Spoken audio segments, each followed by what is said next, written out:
Computer programming in सी के इस tutorial में आज हम पढ़ेंगे decision control instruction in C language. तो फ्रेंड्स, सबसे पहले हम ये देखेंगे कि कंट्रोल इंस्ट्रक्शंस होते क्या हैं। तो फ्रेंड्स, जब कभी भी हम प्रोग्राम लिखते हैं तो मेन की बॉडी में हम कोड करते हैं, मेन की बॉडी में कई इंस्ट्रक्शन हम लिखते हैं। तो प्रोसेसर मेन की बॉडी में एंटर होने के बाद जो फर्स्ट इंस्ट्रक्शन होता है उसको एग्जीक्यूट करता है, फिर उसको एग्जीक्यूट करने के बाद सेकंड स्टेटमेंट को करता है, फिर थर्ड पे जाता है, फोर्थ पे जाता है। इस तरह से वो आगे लिखे हुए सभी इंस्ट्रक्शन को एक के बाद एग्जीक्यूट करता जाता है। तो कंट्रोल इंस्ट्रक्शन का रोल यहाँ क्या होता है? कंट्रोल इंस्ट्रक्शंस बेसिकली प्रोग्राम में लिखे हुए इंस्ट्रक्शंस का फ्लो डिसाइड करते हैं कि किस फ्लो में हमारे प्रोग्राम के इंस्ट्रक्शन या स्टेटमेंट एग्जीक्यूट होंगे। कंट्रोल इंस्ट्रक्शन की हेल्प से हमारा यूज़र और डेवलपर अपनी चॉइस के अकॉर्डिंग किसी भी पर्टिकुलर इंस्ट्रक्शन को एग्जीक्यूट कर सकता है। जैसे यहाँ जैसे ही प्रोसेसर स्टेटमेंट 1 पे आता है तो वो पहले स्टेटमेंट 1 को एग्जीक्यूट करता है, फिर 2 को करता है। अब अगर यूज़र चाहता है कि वो स्टेटमेंट 3 और 4 को जंप करके डायरेक्ट स्टेटमेंट 5 और 6 को एग्जीक्यूट करे, तो कंट्रोल इंस्ट्रक्शंस की हेल्प से हम ये एग्जीक्यूशन परफॉर्म कर सकते हैं। तो यहाँ पर control instruction basically support provide करते हैं जिससे हम कोड में या प्रोग्राम में पर्टिकुलर किसी भी इंस्ट्रक्शन को हमारी चॉइस के अकॉर्डिंग एग्जीक्यूट कर सकते हैं। कंट्रोल इंस्ट्रक्शन सी लैंग्वेज में 4 टाइप्स के होते हैं: decision control instruction, iterative control instruction, switch case control instruction and go to control instruction. बारी बारी से हम एक एक करके सारे इंस्ट्रक्शंस के बारे में प्रैक्टिकली और थ्योरेटिकली पढ़ेंगे। सबसे पहले हम डिसीजन कंट्रोल इंस्ट्रक्शन के बारे में यहाँ पर चर्चा करते हैं। डिसीजन कंट्रोल इंस्ट्रक्शंस को सिलेक्शन कंट्रोल इंस्ट्रक्शन भी कहा जाता है। यहाँ पर डिसीजन कंट्रोल इंस्ट्रक्शन को अप्लाई करने के 3 मेथड्स दिए हुए हैं: if statement, if else statement and conditional operator. Conditional operator हम ऑपरेटर में नहीं पढ़ पाए थे क्योंकि हमें इसे डिसीजन कंट्रोल इंस्ट्रक्शन में ही पढ़ना था। तो हम बारी बारी से इन तीनों मेथड्स को इम्प्लीमेंट करके देखते हैं कि किस तरह से इनके क्या सिंटैक्स होते हैं और ये किस तरह से एग्जीक्यूट होते हैं। सबसे पहले हम इफ स्टेटमेंट लेते हैं। इफ स्टेटमेंट का सिंटैक्स यहाँ मैंने लिखा हुआ है, जो कि इफ कीवर्ड के बाद यहाँ एक ब्रैकेट में कंडीशन दी हुई है। इस कंडीशन के बेस पर ही जो आपका प्रोसेसर होता है वो इस ब्लॉक में एंटर होता है और स्टेटमेंट 1 और 2 को एग्जीक्यूट करता है। अगर ये कंडीशन फॉल्स होती है तो प्रोसेसर इस ब्लॉक में एंटर नहीं हो सकता और इन इंस्ट्रक्शन को एग्जीक्यूट भी नहीं कर सकता है। इस कंडीशन के ट्रू होने पर ही आपका प्रोसेसर इस ब्लॉक में एंटर हो सकता है। प्रोग्राम के थ्रू हम इस इफ स्टेटमेंट के बारे में और अच्छे से जानेंगे। तो फ्रेंड्स, यहाँ पर एक प्रोग्राम का स्ट्रक्चर मैंने पहले से ही बनाया हुआ है। यहाँ हेडर फाइल मैंने डिक्लेयर कर दी है। मेन फंक्शन में मैंने CLR, ACR और getch फंक्शन यूज़ में ले लिया है। रिटर्न मैंने 0 किया है क्योंकि मेन फंक्शन में मैंने कोई रिटर्न टाइप नहीं दिया है। तो मैं सिंपल यहाँ पर एक printf स्टेटमेंट लिखता हूँ जिसमें मुझे कोई भी वैल्यू प्रिंट करानी होती है। प्रोग्रामिंग इन सी। इसी तरह से मैं एक और printf स्टेटमेंट यहाँ पे लिखता हूँ।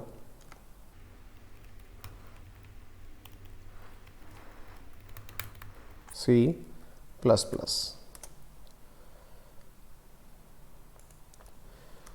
तो जब ये प्रोग्राम एग्जीक्यूट होगा तो ये दोनों स्टेटमेंट आउटपुट स्क्रीन पर प्रिंट होने चाहिए। तो हम चेक कर लेते हैं एक बार। यहाँ एक एरर दिखा रहा है, ये अनडिफाइंड सिंबल प्रिंट है। ओके, मैंने प्रिंट की स्पेलिंग गलत लिख दी है।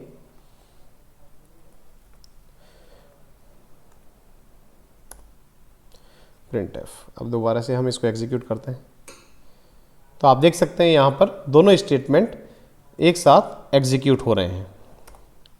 यहाँ मैं अगर स्लैशन दे दूंगा तो ये नेक्स्ट लाइन पे आ जाएगा।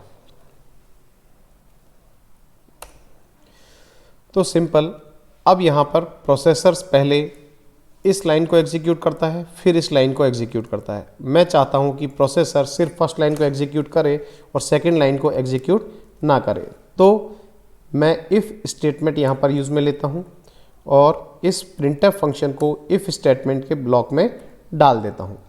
तो इफ़ स्टेटमेंट में मैं जो कंडीशन डालूंगा, अगर वो कंडीशन ट्रू होती है तो ही ये इफ़ स्टेटमेंट यहाँ पर रन होगा, अदरवाइज ये स्टेटमेंट रन नहीं होगा और ये सिर्फ फर्स्ट इंस्ट्रक्शन को, जो कि प्रोग्रामिंग इन सी है, उसी को एग्जीक्यूट करेगा और आउटपुट स्क्रीन पर शो करेगा।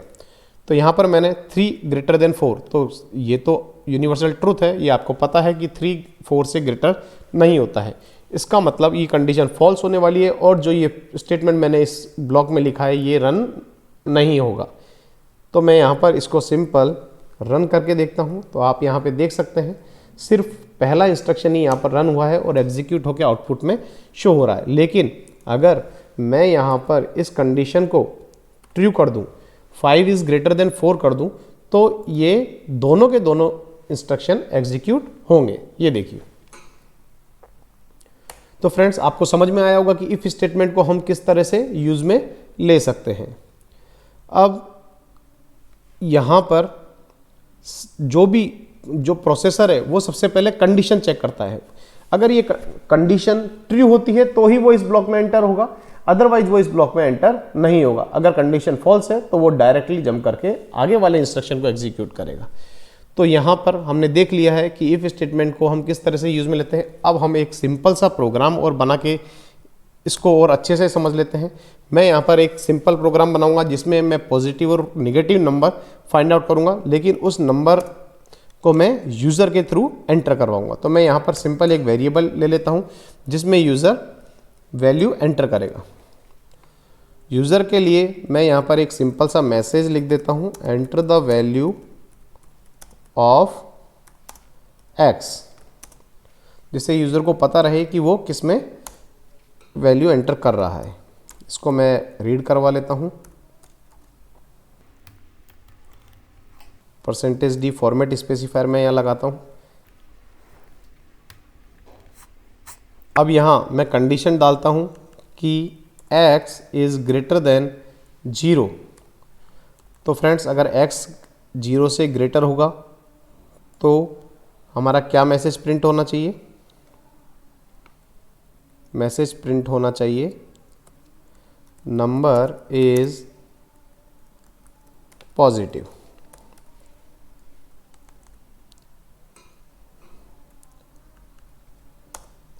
अब एक और इफ स्टेटमेंट मैं यहाँ पर यूज़ में लेता हूँ, जिसके ब्लॉक में भी मैं सिंपल प्रिंटफ स्टेटमेंट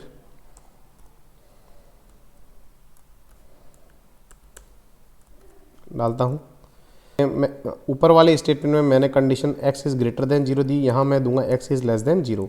तो अगर x इज़ लेस देन 0 होगा तो क्या मैसेज प्रिंट होना चाहिए?